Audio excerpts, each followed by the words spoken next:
আসসালামু আলাইকুম প্রিয় দর্শক, আজ কুমড়ো পাতার বড়া করব।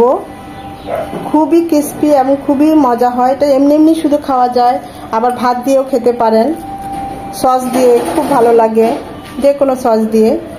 তো আমি তো আজকে ভাত দিয়ে খাবো, আবার এমনি এমনি খাবো। দেখতেই পাচ্ছেন কতটা ক্রিস্পি আর কতটা লোভনীয় হয়েছে। অসম্ভব মজা হয় এভাবে কুমড়ো পাতা দিয়ে বড়াটা বানালে। তো কথা না বাড়িয়ে চলুন আমি কিভাবে কুমড়ো পাতা দিয়ে বড়াটা বানাই সেটাই আপনাদের সাথে শেয়ার করি।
কুমড়ো পাতার বড়া করব, সেজন্য গাছ থেকে একদম কচি কচি পাতা পেরে নিয়ে এসেছি। একদম আগার মানে ডগার যে পাতাগুলো আছে সেগুলো নিয়েছি। দেখতেই পাচ্ছেন কতটা কচি, কোনো সার ছাড়া, অসম্ভব তরতাজা। এখনই মনে হচ্ছে খেয়ে ফেলি, এতটাই তরতাজা। তো এই পাতা দিয়ে আজকে বড়াগুলো করব। খুব ভালোভাবে ধুয়ে পানিটা ছড়িয়ে নিয়েছি। পাতার বড়া করার জন্য এখানে আমি হাফ কাপ মশারি ডাল নিয়েছিলাম, ভিজিয়ে রেখেছিলাম 10 মিনিট। ফুলে ফেপে পুরো এক বাটি হয়ে গিয়েছে, মানে 1 কাপ হয়ে গিয়েছে। সাথে 4টা কাঁচামরিচ। এখন এগুলো ব্লেন্ড করে নেব।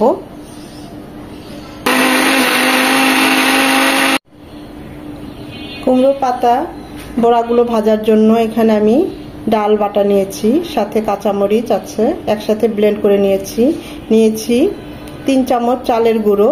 এখানে আপনারা চাইলে বেসনও দিতে পারেন, চালের গুঁড়ো না থাকলে হাতের কাছে বেসনটাও খুব ভালো যায়। হাফ চামচ আদা রসুনের পেস্ট, হাফ চামচ ভাজা জিরে গুঁড়ো, স্বাদ মতো লবণ, আর হাফ চামচের চেয়েও কম আমি বলবো একটু হলুদ গুঁড়ো নিয়েছি। এখন এই সব কিছু একসাথে একটু মেখে নেব।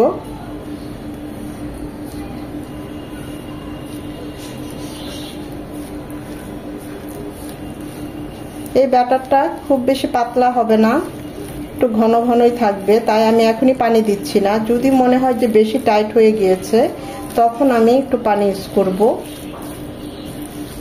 খুব ভালোভাবে আমি এখানে মরিচ গুঁড়োটা দিচ্ছি না, যেহেতু আমি কাঁচামরিচ দিয়েছি। আপনারা চাইলে দিয়ে দিতে পারেন কাঁচামরিচ যদি না দেন, আবার চাইলে দুটো অল্প অল্প করে দিতে পারেন। যে যেমন ঝালটা পছন্দ করেন ওই অনুযায়ী দিবেন। আমার আর পানির দরকার হচ্ছে না। এই পর্যায়ে লবণের টেস্ট, ঝালের টেস্টটা করে নিতে পারেন।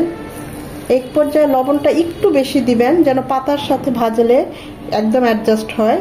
তা না হলে কিন্তু পাতাগুলো পানসে পানসে লাগবে। জাস্ট সামান্য একটু পরিমাণের চেয়ে বেশি দিবেন, তাহলেই দেখবেন পাতাগুলোর সাথে খুব সুন্দরভাবে অ্যাডজাস্ট হয়ে গেছে। আমি সবচেয়ে ছোট কচি পাতাটাকে আগে নিচ্ছি, জাস্ট একটু দেখানোর জন্য। এভাবে প্রথমে মেখে নেব।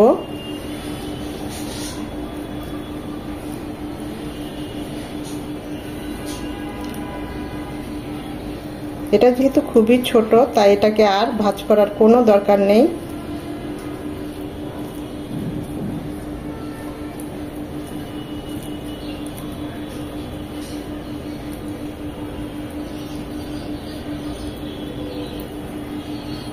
আমি এই ডাটাটা সমেত ভাজবো। ডাটাটা খেতে কিন্তু অসম্ভব ভালো হয়। আরেকটা পাতা দেখিয়ে দিচ্ছি।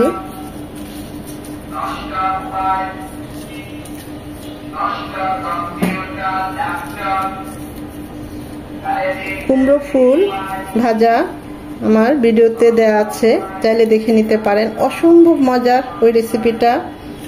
আসলে কুমড়ো পাতা, কুমড়ো ফুল, কুমড়ো কোনো কিছুই ফেলা যায় না, সব কিছুই খাওয়া যায় আর খেতেও খুবই মজা। যে যেমন ভাজ করে পছন্দ স্বাচ্ছন্দ্য বোধ করেন। আমার পাতাগুলি ছোট, তাই আমি 2 ভাজ করে নিচ্ছি, তা না হলে 2-3 ভাজ করেও পরলে পরলে মানে প্রতিটা ভাজে ভাজে যেন এই ব্যাটারটা থাকে। এমনি শুধু শুধু খাওয়া যায়, গরম ভাত দিয়েও খাওয়া যায়।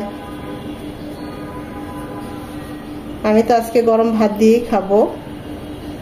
তার উপর আবার নিজের হাতে লাগানো বারান্দায় গাছের, কেনে তো আমরা সবসময় খেয়ে থাকি, কিন্তু দেখবেন এভাবে নিজের হাতে লাগানোর একটা আনন্দই আলাদা, কোনো সার ছাড়া। অসম্ভব ভালো এই পাতাগুলো। এপিট উপিট দুপাশটাই এরকম এই ব্যাটারটা দিয়ে নেব। এভাবে আমি প্রতিটা পাতা ব্যাটারটা দিয়ে দিব। প্যানে দিয়ে দিচ্ছি সয়াবিন তেল। খুব বেশি তেল এখানে লাগবে না, খুব অল্প তেলেই আমাদের এই বড়াগুলো ভাজা হয়ে যাবে। তেলটা অল্প গরম থাকতে এগুলো দেব, বেশি গরম হয়ে গেলে নিচে যে পুরটা সেটা পুড়ে যাবে, কালার চলে আসবে, মচমচে হবে না। আর দেব না, বাকিগুলো আবার পরে দেব। আস্তে আস্তে মিডিয়াম টু লো হিটে 4 থেকে 5 মিনিট ওর পাশটা ভাজা হবে।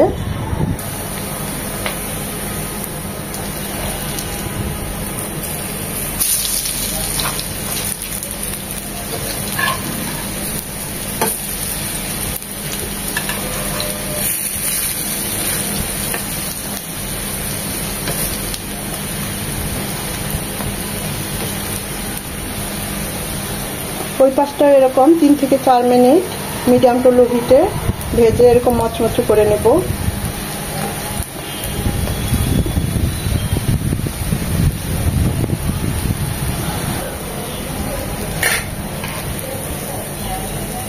একদম মচমচে করে কড়া করে ভেজে নিতে হবে। কতটা ক্রিস্পি হয়েছে দেখেই বোঝা যাচ্ছে, অসম্ভব ভালো হয়েছে।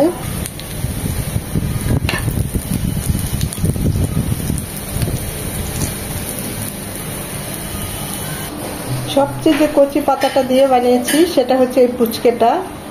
তো দেখতেই পাচ্ছেন কতটা লোভনীয় হয়েছে, অসম্ভব মজা হয়েছে, মচমচে, খুবই ক্রিস্পি, অসম্ভব গরম, তাই এখন ভেঙে দেখাতে পাচ্ছি না। তো তৈরি হয়ে গেল আমার কুমড়ো পাতার বড়া।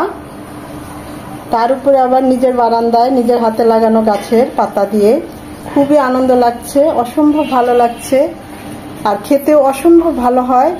একবার হলো এভাবে ট্রাই করবেন, এটা আপনাদের কাছে আমার রিকোয়েস্ট থাকবে।